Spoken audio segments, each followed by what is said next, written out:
Now I'm going to tell you a personal story about agility, a story from my mom.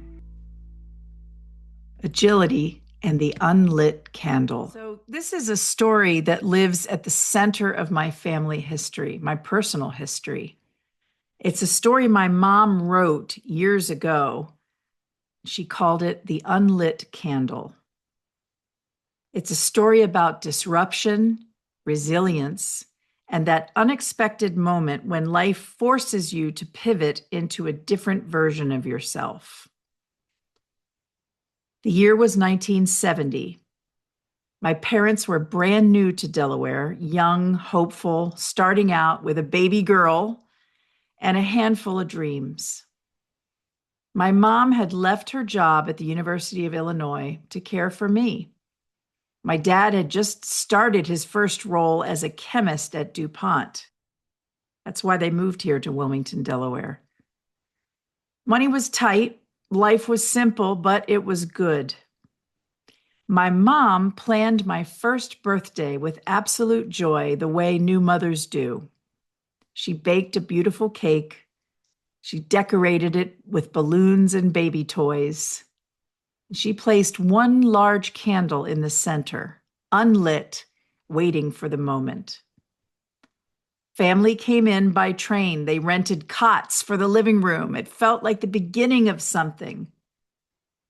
But the morning of the celebration, just before lunch, my dad said, "Hold up, I smell smoke."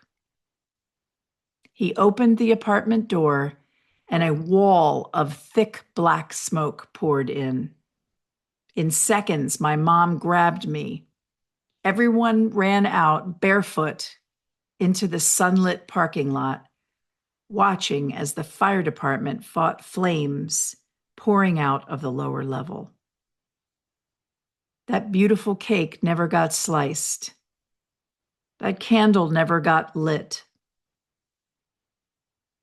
Later that day, once the fire was out, they were allowed back in to salvage what they could. Much was destroyed: clothes, keepsakes, their few belongings as newlyweds. Even the wire hangers were covered in soot and had to be scrubbed by hand. My mom and dad had no renter's insurance, no safety net, just each other and a baby with a birthday that never happened. They relocated to a motel. My grandmother and my aunt went back home. My mother called her family, embarrassed and overwhelmed. My Aunt Judy got on a plane immediately, traveling from Illinois to help. A local professor's parents opened their ornate home to my parents with the baby. People they'd never met, because generosity has a way of finding people who need it. Eventually, my parents moved into a small bungalow, and then into the home they still live in today. One disruption after another, and yet somehow they kept finding the next right move. That's the part my mom never wrote explicitly, but what the story teaches.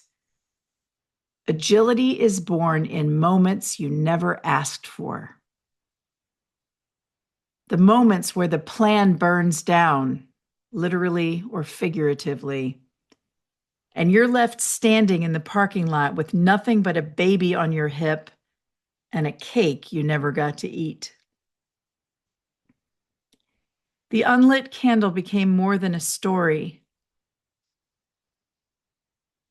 It's a truth, a celebration that didn't happen, plans that got erased, the version of life that didn't survive the smoke. But also this truth: some candles don't need to be lit to change your life. That day taught my mother, and eventually me, that agility isn't a personal trait. It's a response pattern, a willingness to regroup when you're exhausted, to pivot when you're heartbroken, to rebuild when you've already rebuilt more times than feels fair. It's the ability to say, okay, this isn't the story we planned, but it's the story we're in, and we'll write the next chapter from here. The unlit candle reminds me that every disruption contains the seed of a new beginning, even if you don't see it at first, even if it's wrapped in smoke, even if it cost you more than you thought you could bear. My mom survived that season.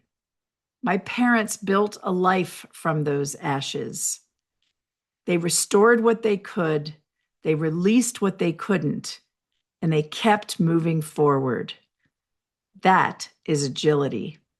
Not glamorous, not poetic, not Instagram worthy. Just steady, human, persistent movement through uncertainty. And sometimes the most powerful symbol isn't the candle you light. It's the candle you never got to. I'm proud of my parents. And I think part of my agility comes from that moment when we lost everything in the fire.